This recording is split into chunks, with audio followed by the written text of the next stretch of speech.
Question 1. Clarify the data related to the unemployment rate, the number of unemployed, the total labor force, and the contribution of the economic sector to the workforce.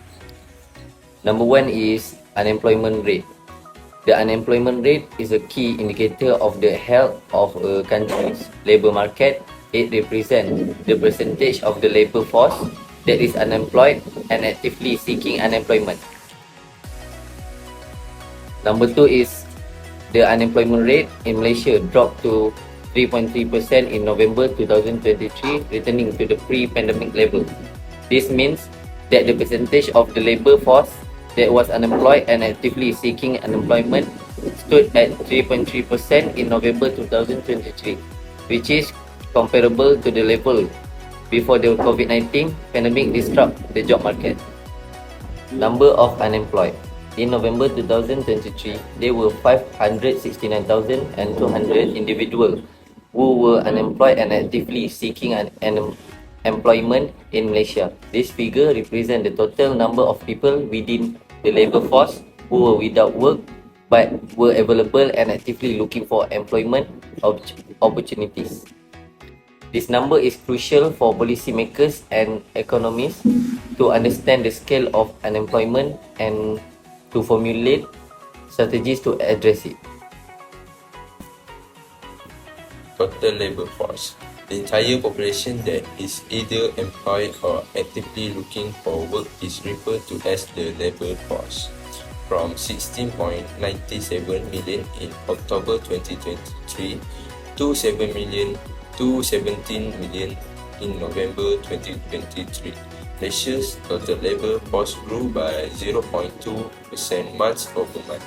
The entire population of 15 years of age and older who is either employed or unemployed but actively looking for work is referred to as the labor force.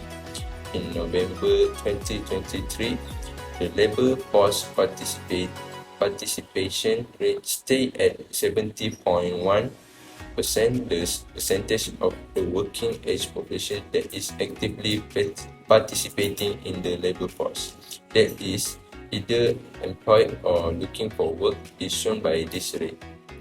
Given that more people are eager to enter or re-enter the labor market, an increasing labor force might be interpreted as an indication of economic optimism. Contribution of the economic sectors to the workforce.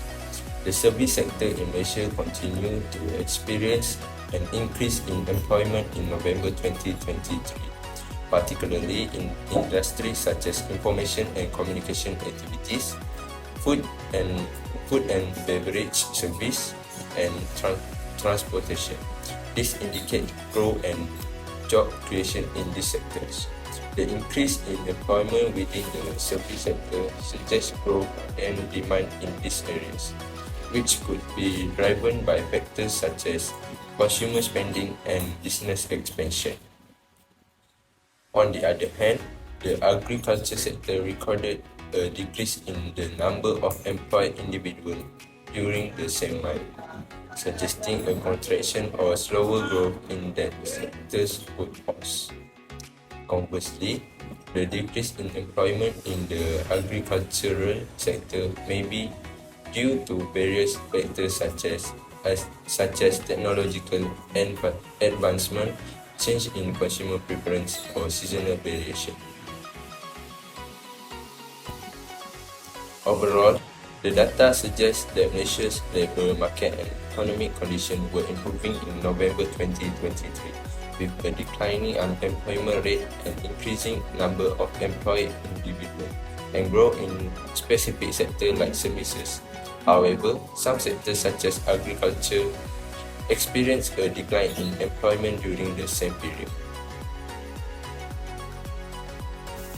Here are 5 ways the government can maintain a low unemployment rate using monetary policy through the control of statutory reserve requirement, or SRR. The first one, lowering the SRR. As mentioned earlier, reducing the SRR allows commercial banks to lend out more money, increasing the money supply and stimulating economic growth.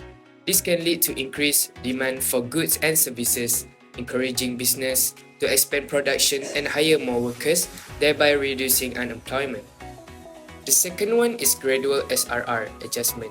Instead of making significant changes to the SRR, the central bank can opt for gradual adjustment based on economic condition.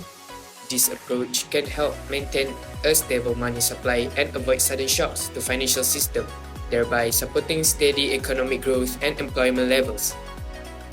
The third one is differentiated SRR rates. The central bank can consider implementing different SRR rate for various types of deposit or lending activities. For example, a lower SRR rate could be applied to loans directed to a priority sector or industries with high employment potential, encouraging banks to lend more to this sector and boost job creation. Coordinating SRR with other monetary policy tools are also one of the ways government can maintain low unemployment rate. The central bank can use the SRR in conjunction with other monetary policy instruments such as adjusting the overnight policy rate OPR or conducting open market operations. By coordinating these tools, the central bank can fine-tune the money supply and influence credit conditions, ultimately impacting employment levels. Next, targeted lending programs.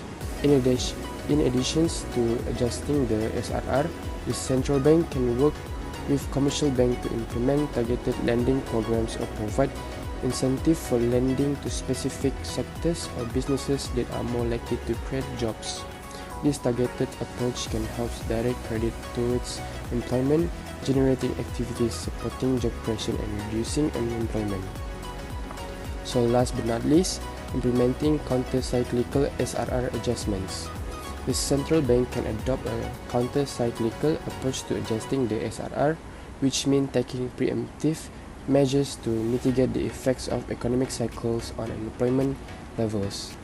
During periods of economic expansions, the central bank can gradually raise the SRR to prevent the economy from overheating and limit inflationary pressures. Conversely, during economic downturns or recessions, the central bank can lower the SRR to increase the money supply and stimulate economic activity, thereby supporting job creation and preventing a spike in unemployment. In conclusions, it is important to note that while the SRR is a powerful tool, its effectiveness in maintaining a low unemployment rate may depend on various factors such as responsiveness of the banking sectors, the overall economic condition, and the confidence of businesses and consumers.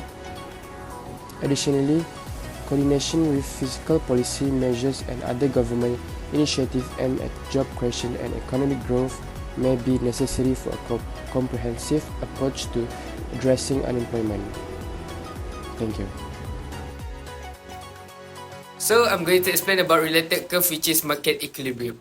The supply curve of money shows the relationship between the quantity of money supplied and the market interest rate. All other determinants of supply unchanged. Before the central bank lowers the statutory reserve ratio, the money market equilibrium point is at E0.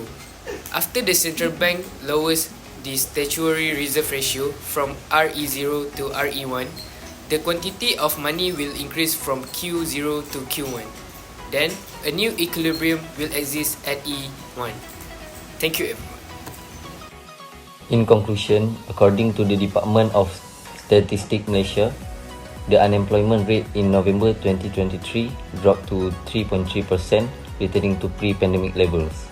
This was accompanied by a significant increase in the number of employed individuals, reflecting positive economic growth. The labour force participation rate remains stable, with the service sector witnessing a rise in employment while the agriculture sector experienced a decrease. Despite global challenges, Malaysia's diverse economic structure and strong foundation contribute to stable economic growth throughout 2023. This trend suggests a promising outlook for the country's labour market, marked by increased employment and declining unemployment rate.